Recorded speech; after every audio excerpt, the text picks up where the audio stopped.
В конце марта в ходе переговоров был решен пограничный вопрос. Согласно подписанному протоколу между Кыргызстаном и Узбекистаном, 50 гектаров земли у плотины Кемпирабадского водохранилища были бы переданы соседней республике. Однако местные жители протестовали и выразили свое недовольство решением властей передать Узбекистану эти земли. С ними встретился председатель ГКМБ Камчыбек Ташиев.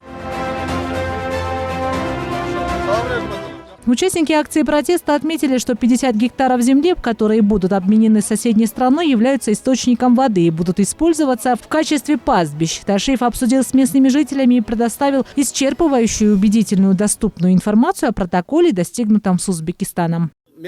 Сейчас 20 гектаров уже огорожены, но это наша земля, не Узбекистана. Я думаю, что мы можем предложить обменять 20 гектаров вместо 50. Пусть огороженные 20 гектаров останутся им. Они нужны для сохранения безопасности на плотине. Но для этого нужно провести переговоры. Вместо этих 20 гектаров мы можем попросить столько же земли в другом районе.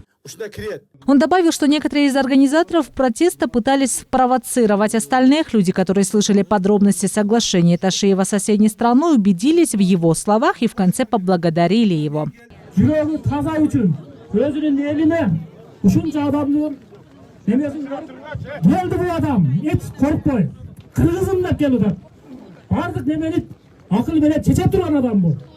Будет пересмотрен участок земли площадью 50 гектаров в селе Ынтымак Карасуйского района, который будет передан Узбекистану. Камчыбек Ташиев сказал, что вернется в Ташкент для повторных переговоров по просьбе кыргызстанцев, которые остались недовольны обменом.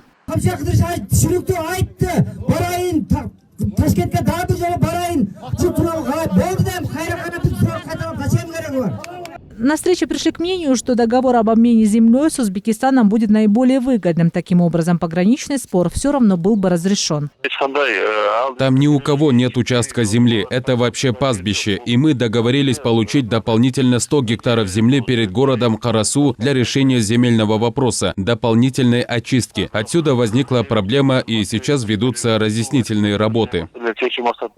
Встреча, которая длилась более 1,5 часа, прошла плодотворно. Жители села Ынтымак поблагодарили Камчыбека Ташиева и выразили надежду, что приграничные вопросы наконец найдут решение и будет учитываться мнение жителей тоже. Элиза Балбакова, Айпери Самат Кызы, Алтын Сакиев, Нью ТВ.